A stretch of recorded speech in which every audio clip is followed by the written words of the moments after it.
வணக்கம். நான் உங்கள் அன்பான சயின்டிபிக் வேதிக் அஸ்ட்ராலஜர் அஸ்ட்ரோ அருண்ஜி பேசுகிறேன். நல்லது நினைப்போம், நல்லதே நடக்கும். இப்போ பாருங்க, இந்த வீடியோவில் நம்ம என்ன பார்க்க போறோம்னா, பிப்ரவரி மாதம் 2026 ஆண்டின் 2வது மாதம் எத்தகைய ஒரு மாதமாக மேஷ ராசிக்காரர்களாகிய உங்களுக்கு இருக்க போகுது. கோச்சார அமைப்பு எப்படி இருக்கு, ராசி அதிபதி எப்படி இருக்கிறார், ஆண்டு கிரகங்கள் எப்படி இருக்கிறது, மாத கிரகங்கள் எப்படி இருக்குது, இதனால எது மாதிரி ஒரு தாக்கத்தை, இது என்னதான் இருந்தாலும் ஒரு பொதுவான பலனா இருந்தாலும் எது மாதிரி ஒரு தாக்கத்தை கொடுக்கும் அப்படிங்கிறத நம்ம கொஞ்சம் சயின்டிபிக் வேதிக் அஸ்ட்ராலஜி முறையில, அறிவியல் சார்ந்த முறையில, அந்த ஒளி அமைப்புல பாவகிரகங்கள் சுபகிரகங்கள், நல்ல தருணத்தை கொடுக்கக்கூடிய சுபகிரகங்களும், ஒரு தகாத ஒரு சிரமமான ஒரு அமைப்பை கொடுக்கக்கூடிய பாவகிரகத்தோட அமைப்புகள் எல்லாமே மேஷராசிக்காரருக்கு கோச்சாரத்துல டிரான்சிட் அஸ்ட்ராலஜி என்று சொல்லப்படுகிற மாறிக்கொண்டே இருக்கக்கூடிய பிளானட்ஸ், நம்ம பூமியும் சுத்துது, பிளானட்ஸும் நம்ம பூமியை சுத்துது, எல்லாம் சேர்ந்து சூரியனை சுத்துறோம். ஸோ அதெல்லாம் அமைப்பு அந்த கர்மாவின் அடிப்படையில், அந்த ஒளித்தத்துவ அடிப்படையில் நம்மளுடைய வாழ்க்கை சம்பவங்கள் எப்படி ஓப்பன் அப் ஆகுது அப்படிங்கிறத நம்ம மேஷராசிக்காரர்களுக்கு பிப்ரவரி மாதம் எப்படி இருக்கக்கூடிய தாக்கங்கள் இருக்குங்கிறது நம்ம பார்க்க போறோம். இப்ப பாருங்க, ஆண்டு கிரகமாகிய குரு 3ஆம் இடத்திலே நீடித்திருக்கிறார். சனி 12ஆம் இடத்திலிருந்து விரய சனியாக நீடித்திருக்கிறார் பிப்ரவரி மாதம் முழுவதும். 2025 மார்ச்சுக்கு மேல வந்த விரய சனி, 7 நாள் சனி ஸ்டார்ட் ஆகி மேஷராசிக்கு விரய சனி, அதாவது சில செலவுகள், தூர பிராணங்கள், கைக்கு வந்தது சேவ் பண்ண முடியாமல் ஒரு சுப முதலீடாவோ வீண் செலவுகளாவோ, நம்மளுடைய தசாபுக்திகள் எப்படி போகுதோ அந்த அடிப்படையில நிறைய செலவுகள் ஆகிக்கொண்டிருக்கக்கூடிய ஒரு அமைப்பாக, நிறைய டிராவலிங், அது மாதிரி விஷயங்கள், செட்டில்டு ஒரு ஃபீலிங் கொடுக்காமல் நெக்ஸ்ட் லெவல் ஆஃப் இம்ப்ரூவ்மெண்ட்டுக்கு என்னென்ன பண்ணணுமோ அதெல்லாம் செய்யக்கூடிய அமைப்புகளாக சனி 12ஆம் இடத்திலிருந்து செய்து கொண்டிருக்கிறார். குரு 7ஆம் இடத்தை பார்ப்பது, பார்ட்னர்ஸ், திருமணம், இது மாதிரி விஷயங்கள், நம்ம யாரை சந்திக்கிறோமோ, நண்பர்கள், அன்றாட மீட் பண்ணக்கூடிய கிளையன்ட்ஸ், அவங்கள சந்திக்கக்கூடிய அமைப்புக்கு குரு நல்லா இருக்கார். ராகு பார்த்தீங்கன்னா 11ஆம் இடத்திலும், கேது 5ஆம் இடத்திலும் நீடித்திருக்கிறார்கள்.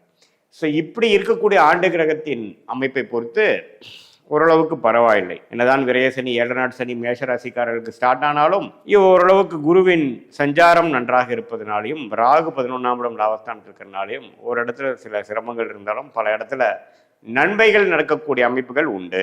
இப்போ ராசி அதிபதி எப்படி இருக்காருன்னு பாத்தீங்கன்னா, மேஷராசியோட அதிபதியாகிய செவ்வாயே 10ஆம் இடத்துல உச்சம் பெற்றிருக்கிறார். பிப்ரவரி மாதம் ஸ்டார்ட் பண்றப்பவே உச்சம் பெற்று சூரியன், சுக்கிரன், புதன் எல்லாமே பார்த்தீங்கன்னா 10ல் இருக்காங்க. ஸோ மேஷராசிக்காரங்க நிறைய அவங்க செய்யக்கூடிய வேலை, செய்யக்கூடிய தொழில், மாணவர்களாக இருந்தாலும் சரி, அவங்க செய்யக்கூடிய படிப்பு விஷயங்கள், ஹையர் ஸ்டடிஸ் விஷயத்தை எல்லாத்துலேயுமே நம்ம ஃபோக்கஸ்டா, உத்வேகமா, கடுமையா போராடக்கூடிய இருக்கக்கூடிய அமைப்பாக இந்த பிப்ரவரி மாதம் இருக்கு. இதுல பாருங்க, அப்படியே பிப்ரவரி 13க்கு அப்புறம் சூரியன் 11ஆம் இடத்துக்கு போறார்.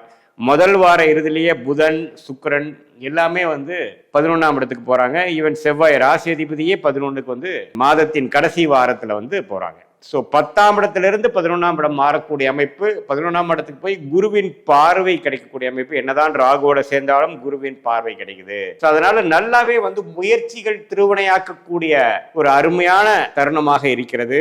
மேஷராசிக்காரர்களாகிய நீங்கள் என்னென்ன முயற்சிகள் எடுக்கிறீங்களோ, உங்களுடைய நீங்க ஒர்க் பண்ற டிபார்ட்மெண்ட்ல நீங்கள் என்னென்ன துறையில் இருக்கீங்க, அல்லது நீங்கள் ஒரு தொழில் பண்ணுறீங்க, அதில் கொஞ்சம் டெவலப்மெண்ட் ஓரியன்டாக பார்க்குறீங்க, எக்ஸ்பேன்ஷன் பார்க்குறீங்க, கொஞ்சம் டேர்ன் ஓவர் இன்க்ரீஸ் பண்ணுறது, கிளைகள் போடுவது, சில ப்ராடக்ட்ஸ் இன்க்ரீஸ் பண்ணுறது, புதுசாக தொழிலில் இறங்குறது, இது எல்லாமே கொஞ்சம் நல்லாவே வேகமாக எல்லாமே சேர்ந்து நமக்கு அமைஞ்சிருச்சுங்கிற மாதிரி அமைப்புகளை கொடுக்கக்கூடிய அமைப்பு. என்னதான் கொஞ்சம் சிரமங்கள் இருந்தாலும் கடைசி வெற்றி அடையக்கூடிய அமைப்புகள், நம்மளால எதிர்பார்த்துட்டு இருந்த தருணம் வந்துருச்சு, எல்லாமே கடகடன்னு வேகமாக செய்யறங்கிற மாதிரி ஒரு நல்ல அமைப்பை கொடுக்கக்கூடிய தருணமாக இருக்கு. சில பேர்த்துக்கெல்லாம் பார்த்தீங்கன்னா கொஞ்சம் சைடு இன்கம் வர்றது, கரெக்டாக அந்த வாய்ப்பு தேடிட்டு இருந்த வாய்ப்பு, அருமையான ஒரு பதவி உயர்வு கிடைக்கிறது, டக்குன்னு வேலை மாறி நல்ல ஜம்ப் ஆகுறது. இதுல அரசு உத்தியோகத்தில் இருக்கிறவங்களா இருந்தாலும் சரி, பிரைவேட் செக்டார்ல இருக்கிறவங்களா இருந்தாலும் சரி, தொழில் முனைவோர்களா இருந்தாலும் சரி, இன்வெஸ்டர்ஸா இருந்தாலும் சரி, அவங்களுடைய ஃபோக்கஸ் எல்லாம் இந்த மந்த்ல ப்ரொஃபஷனல் டெவலப்மெண்ட், ப்ரொஃபஷனல் க்ளோரி,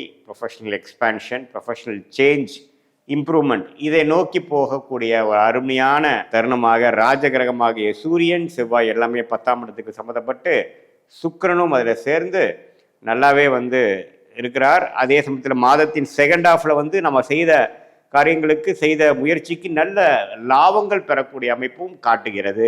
மாதத்தின் செகண்ட் ஹாஃப், அதாவது 3rd and 4th வீக்கும் நல்லா இருக்கு. ஸோ இதனால மேஷராசிக்காரர்கள் நீங்கள் எப்படி கடந்த 3 மாதமாக, ஏன் ஆண்டின் முதல் மாதமாகிய ஜனவரி மாதத்தில் சிலதெல்லாம் நீங்கள் ட்ரை பண்ணது, சில கிரவுண்ட் ஒர்க் பண்ணது, அது எல்லாமே நல்லா பிப்ரவரி மாதத்தில் கொஞ்சம் நடக்கக்கூடிய அமைப்புகள் இருக்குது. அடுத்த வரக்கூடிய காலகட்டமாகிய March, April, May, rest of the மந்த்துக்கு வேணுங்கிற சில விஷயங்கள் செய்யக்கூடிய விஷயத்துக்கு அடிப்படையான ஃபவுண்டேஷன் விஷயங்களை செய்து அமைச்சிக்கக்கூடிய அருமையான தருணமாக மேஷராசிக்காரர்களுக்கு 2026 பிப்ரவரி மாதம் இருக்குதுங்க.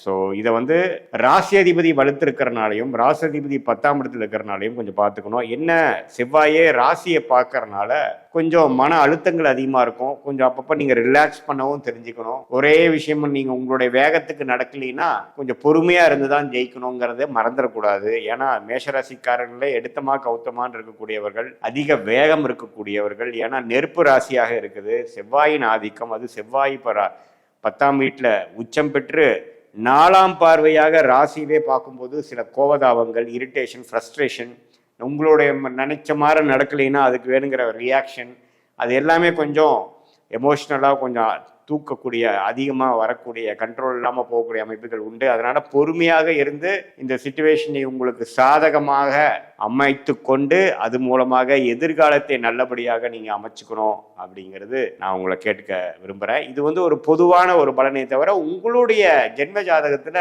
என்ன தசாபுக்திகள் போய்கொண்டிருக்கிறது, ராஜயோக திசைகளா, என்ன லக்னத்தில் பிறந்தீங்க, மேஷ லக்னத்திலே பிறந்தீங்களா அல்லது வேற வேற லக்னத்தில் பிறந்தீங்களா, அந்த லக்னத்துக்கு இப்போ நடக்கக்கூடிய தசாபுக்திகள் எதுமாற ஆதிபத்தியத்தை கொடுக்கக்கூடிய அமைப்பு, அந்த கிரகங்கள் உங்க ஜாதகத்தில் எப்படி இருக்கு அப்படிங்கிறதெல்லாம் பார்க்கும் பொழுது இன்னுமே துல்லியமாக நம்ம சொன்ன இந்த பிப்ரவரி மாத பொது பலனையும் மிக்ஸ் பண்ணி பார்க்கும் பொழுது எந்த நேரத்தில் எது நடக்கும், எவ்வளவு வேகமாக நடக்கும், எவ்வளவு டிலேவோட நடக்கும், எப்படி நடக்குங்கிற மாதிரி விஷயங்கள்லாம் நம்ம தெரிந்து அது மூலமாக நம்ம வாழ்க்கையில் எடுக்கக்கூடிய முடிவுகள் எடுக்கலாம். அதுக்கு பிறந்த தேதி, பிறந்த நேரம், பிறந்த தேதி மட்டும் நீங்க அனுப்பிச்சிங்கன்னா அதுல நம்மளுடைய உங்க ஆரோஸ்கோப் போட்டு நம்மளுடைய கன்சல்டேஷன் அப்போ இந்த சொன்ன கோச்சாரமும் இந்த உங்களுடைய தசாபுக்திகள் ஜென்ம ஜாதகத்தில் வரக்கூடிய தசாபுக்திகளையும் மிக்ஸ் பண்ணி சேர்த்து வைத்து பார்க்கும் பொழுது அடுத்த வரக்கூடிய ஷார்ட் டேர்ம் 3 to 4 months எப்படி இருக்கு, அடுத்து வரக்கூடிய மீடியம் டேர்ம் என்று சொல்லப்படுகிற 8 மாதத்திலிருந்து 1 வருடம் எப்படி இருக்கு, அடுத்து வரக்கூடிய லாங் டேர்ம் ஒரு 2 to 3 years அல்லது 5 years 10 years வரைக்கும் பேட்டர்ன் எப்படி போகுது, எது மாதிரி ட்ரெண்ட் போகுது,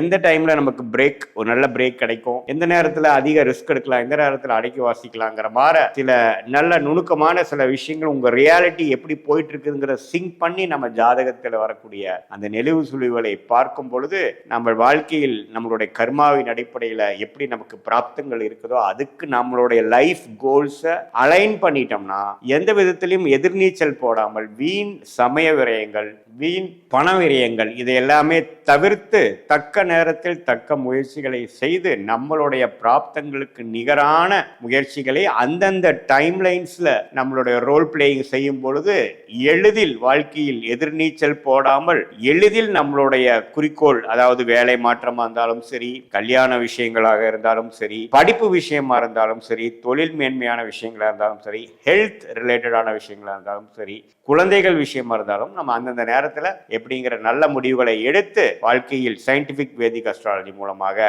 நம்மளுடைய லைஃப் பொட்டன்ஷியலை மேக்சிமைஸ் பண்ணி நம்மளுடைய வாழ்க்கை குறிக்கோளை அடைய முடியும் என்று சொல்ல விரும்புகிறேன். மீண்டும் மற்றொரு காணொலியில் சந்திப்போம். நன்றி, வணக்கம்.